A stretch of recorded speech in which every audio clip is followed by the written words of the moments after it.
Bonjour à tous, bienvenue sur ABC Juriste. Aujourd'hui, on est dans la série de vidéos d'interview et j'ai le plaisir d'avoir invité Arnaud, qui est coach professionnel certifié et qui est spécialisé en matière d'équilibre entre vie pro et vie personnelle. Comme toutes les séries d'interviews, à chaque fois, l'invité va vous proposer 5 conseils et aujourd'hui, donc, vous allez bénéficier de 5 conseils d'un expert pour mieux équilibrer votre vie professionnelle d'entrepreneur et votre vie personnelle. Arnaud, je te laisse nous Bonjour présenter. tout le monde. Merci Fanny. Bonjour tout le monde. Alors plus spécifiquement, oui, effectivement, j'aide les entrepreneurs overbookés, voilà, les entrepreneurs qui courent partout, à s'octroyer plus de temps au quotidien pour développer leur activité professionnelle.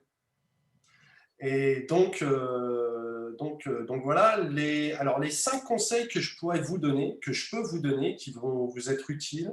Le premier, ce serait déjà, fixez-vous des objectifs. Comment vous voulez bien gérer votre temps si vous ne savez pas où vous allez? Un objectif vous donne une direction et un cap à tenir. Et ça, c'est hyper important en fait. C'est le processus simple qui permet de transformer une vague idée ou un but trop général en un résultat concret que vous allez pouvoir atteindre.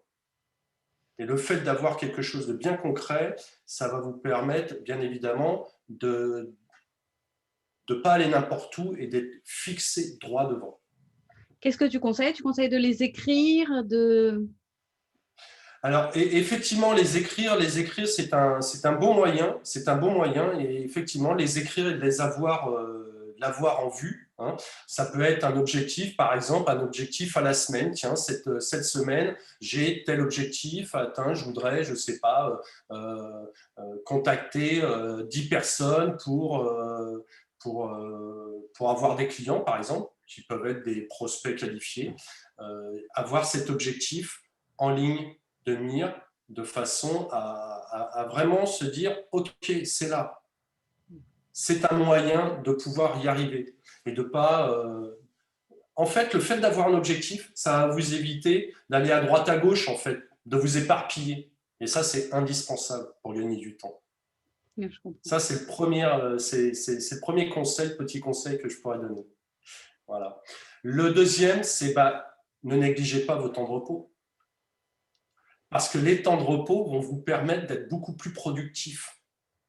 Et c'est essentiel d'être reposé, que ce soit physiquement ou mentalement ou moralement, pour être hyper productif. Ça ne sert à rien d'essayer de vouloir travailler 12 heures par jour si vous n'êtes productif dans cette journée-là que 4 heures. Ok, faites un break, allez faire du sport, allez vous oxygéner, vous balader, et lorsque vous allez revenir à votre tâche, à votre travail, à votre activité, vous allez voir que l'énergie ne va plus être la même, qu'elle va être bien plus positive, et donc vous allez être plus efficace, et donc plus concentré, et donc plus productif. Donc vous avez tout à gagner à prendre du recul là-dessus. Oui, du coup, en fait, avec les objectifs, une fois qu'on a posé les objectifs et une fois que on suit les autres conseils, en prenant du repos, on va gagner du temps et on va être plus efficace et on va mieux gérer notre équilibre vie pro, vie perso. C'est ça. Et puis, prendre du repos, c'est prendre ne serait-ce qu'une pause de 10 minutes, un quart d'heure. C'est pas, ça peut être ça aussi, prendre du repos. Prendre 10 minutes, un quart d'heure pour souffler, voilà, pour faire autre chose, pour mieux se reconcentrer, pour mieux se concentrer. J'ai toujours cette fameuse petite phrase que j'aime bien, c'est oser vous déconnecter du tumulte quotidien pour mieux vous reconnecter à l'essentiel et à vous-même.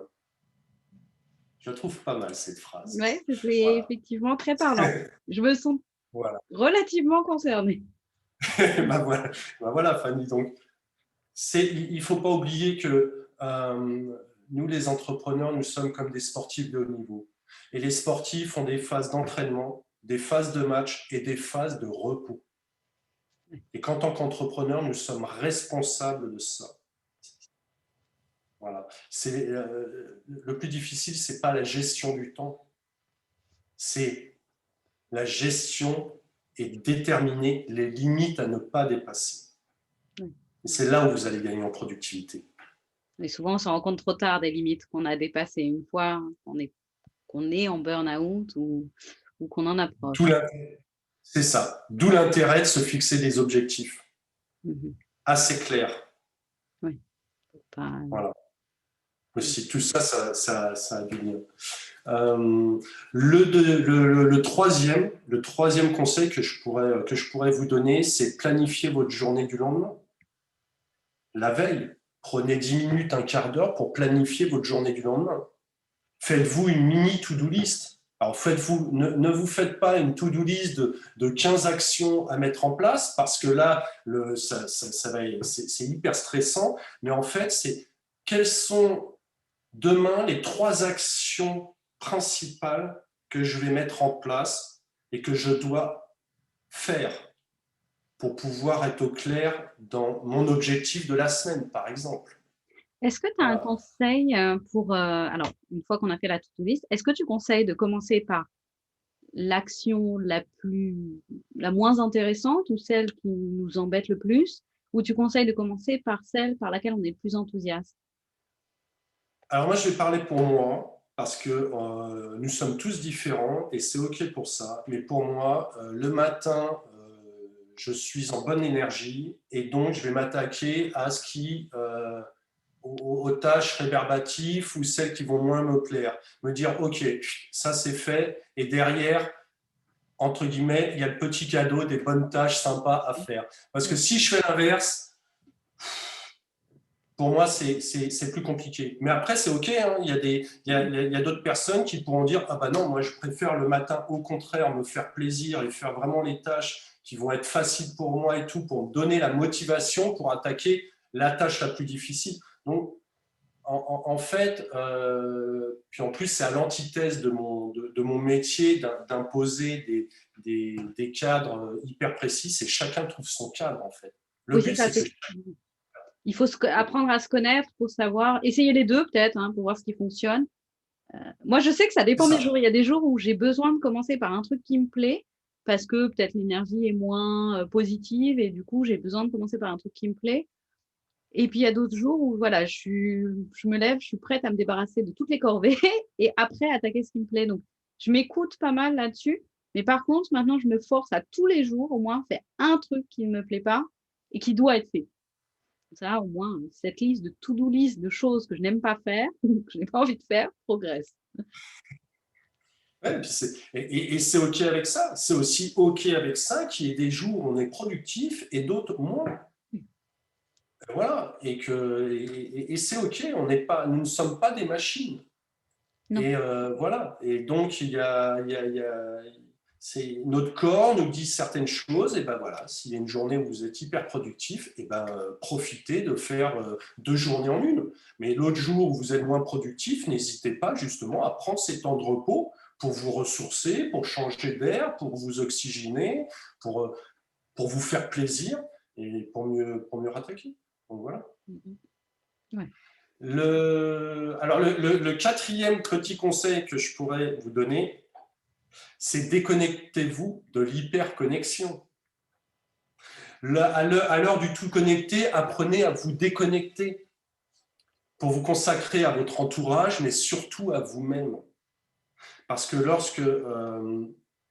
lorsqu'on est sur une tâche précise dans notre activité pro, moi, il m'arrive, là, comme maintenant, bah, mon téléphone est coupé. Ça me permet d'être concentré pleinement à ce que je fais et d'être beaucoup plus efficace. Parce que les notifications de l'hyperconnexion, on les connaît tous, ou les appels, ou les textos et tout, eh bien, hop, on fait tout de suite autre chose. Et il faut savoir qu'en moyenne, notre cerveau met 25 minutes à se reconcentrer pleinement sur la tâche initiale.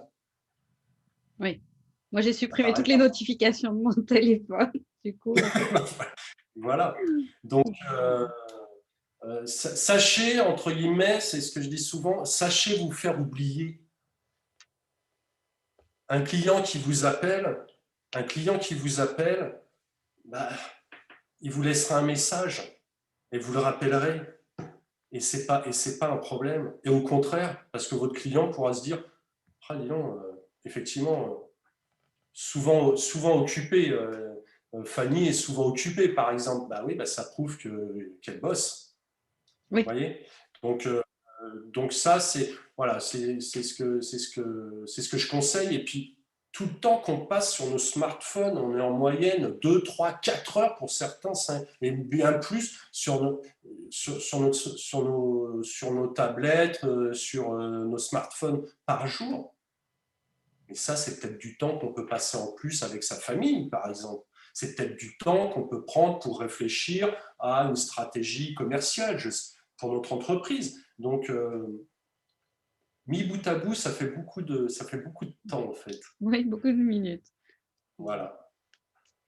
Et le dernier petit conseil que je vous donnerai, et celui-là, il a aussi son importance comme tous les autres, mais celui-là, c'est quand même la pépite, c'est apprenez et obligez-vous à déléguer ou à sous-traiter les tâches rébarbatives. Je m'explique. En tant qu'entrepreneur, je suis efficace sur mon cœur de métier. En revanche, ce que j'appelle les tâches non productives, pour moi, ce sont toutes les tâches administratives, qui non seulement me prennent du temps, et en plus ne sont pas, quand je dis productives, c'est-à-dire qu'elles ne vont pas me rapporter quelque chose. Elles ne vont pas me rapporter du client, elles ne vont pas me rapporter du chiffre d'affaires. En revanche, ces tâches-là, sous-traitez-les pour les indépendants ou pour les gérants, et ben, déléguer ces tâches à d'autres personnes. Alors, la question qui Parce revient souvent, que... pardon, je t'ai coupé, sur le fait de la délégation, ce qui fait souvent peur aux entrepreneurs. Moi, la première, hein, j'ai beaucoup travaillé là-dessus et maintenant, j'ai beaucoup progressé sur ce sujet. C'est le coût. C'est qu'on dit, voilà, mais moi, je dis pas, je facture 60 € de l'heure. Si c'est 60 € de l'heure, bah, si je dépense, si je paye quelqu'un pour faire toutes mes tâches administratives, ça va avoir un coût important. C'est difficile au départ de faire cette démarche-là. Après, je pense qu'à un moment, on se rend compte que bah, peut-être que moi, ce que je fais en 3 heures, bah, du coup, si je délègue à quelqu'un que je vais payer peut-être 60 € de l'heure, mais du coup, qu'elle va le faire en 1 heure, bah, moi, je vais avoir gagné 2 heures. Donc, il y a tout un... Ça prend du temps, je trouve, de réaliser que déléguer, et puis parfois, on délègue aussi à de mauvaises personnes. Donc, là-dessus, on en a parlé hein, d'ailleurs dans la première interview que j'ai fait avec Stéphanie Didier, elle parlait de comment déléguer aussi. Donc, ça rejoint ce que tu disais. Alors, pas du tout sur les mêmes aspects, mais elle expliquait plutôt comment choisir la bonne personne, etc. Et c'est vrai que, voilà, c'est pas spontanément, quand on devient entrepreneur, on a énormément de choses à gérer, qu'on ne sait pas faire, qu'on apprend à faire au départ par faute de moyens. Et le passage à la délégation, je pense que c'est un grand pas dans l'entreprise pour la faire évoluer, mais c'est un pas qui est difficile humainement pour l'entrepreneur, je trouve, à titre personnel. Alors oui, je l'entends, et tu vois, je vais raconter la situation d'un des entrepreneurs, d'un dirigeant d'entreprise que j'accompagne. Et que vous soyez dirigeant ou indépendant, le fonctionnement peut rester le même. C'est pour ça que le dirigeant va pouvoir déléguer, par exemple, et l'indépendant va pouvoir sous-traiter. La petite histoire. Ce gérant d'entreprise, il est gérant de 5 magasins de vêtements. Et au bout d'un moment, il faisait les livraisons entre magasins, ce gérant d'entreprise. Et la question que je lui ai posée, je lui ai dit, OK, donc si tu fais la livraison entre les magasins, c'est pendant ce temps-là, tu ne fais pas autre chose, tu ne fais pas ton métier de dirigeant, parce que ça, c'est le métier d'un livreur. OK, combien ça coûte un livreur par mois? Ah, ça coûte tant, ça coûte 1 500 €. Avec les charges, on va dire 2 000, 2 500 €. OK, donc toi, en tant qu'entrepreneur, tu vaux 2 500 €. Oui. Parce que, effectivement, les tâches administratives, ce que, par exemple, vous allez passer 3 heures à faire ce qu'un expert va faire en une demi-heure, par exemple. OK. Mais vous, pendant 3 heures, combien? Si pendant 3 heures, vous pouvez aller chercher un client, le Oui. calcul, il est vite fait. Hein. Mm. Le calcul, il est vite fait. C'est que mieux vaut aller chercher du client, c'est beaucoup plus productif pour votre entreprise, que vous soyez indépendant ou gérant d'une TPE ou d'une PME, c'est beaucoup plus productif. Et bien évidemment, voilà. Et ça, c'est indispensable.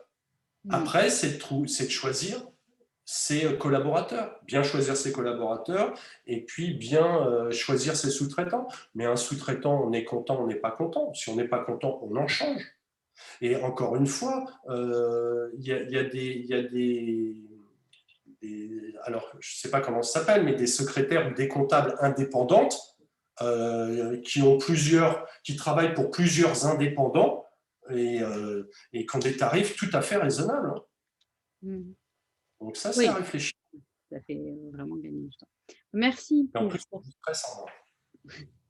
Merci pour tous ces conseils. Alors, je vous rappelle les conseils qui ont été donnés par Arnaud. Le premier, c'est de fixer ses objectifs, parce que comme ça, on sait où on va. Le deuxième, c'est de ne pas négliger son temps de repos, puisque quand on est reposé, on est plus efficace ensuite sur notre entreprise. Dans la même lignée, il y a de planifier sa journée, la veille, probablement pour le lendemain, de façon à savoir où on va, avoir une liste des tâches claires pour faire ce que l'on a à faire. Se déconnecter de l'hyperconnexion, alors ça c'est un conseil je pense qui aide beaucoup hein, quand on arrive à le faire. Je pense que je connais bien la tentation d'avoir toujours son téléphone pas très loin, même si de plus en plus il s'éloigne. Et puis apprendre à déléguer, s'obliger à déléguer ou à sous-traiter pour gagner en performance sur notre cœur de métier en fait et gagner du temps. Est-ce qu'il y a quelque chose que tu voudrais ajouter? Ben, non, je suis ravi d'avoir eu ce temps d'échange et si ça peut servir pour certains, ben, je serais ravi aussi. Je te Je suis remercie très en bien tout avec cas ça. Et, parce que c'est des conseils que je vais m'efforcer de suivre. J'ai bien conscience que ce n'est pas toujours facile et les échanges que j'ai eus avec toi m'ont beaucoup aidé dans cette direction, donc je te remercie. Je vous mets tous les liens d'Arnaud dans la description. Je vais vous mettre le lien de sa chaîne YouTube aussi à la fin de cette vidéo. Je vous invite à aller vous abonner à sa chaîne YouTube puisque vous verrez, il va vous donner des conseils qui vont vous aider pour aller plus loin dans l'amélioration de votre équilibre entre vie pro et vie perso. Et je vous retrouve donc très bientôt sur ABC Juris.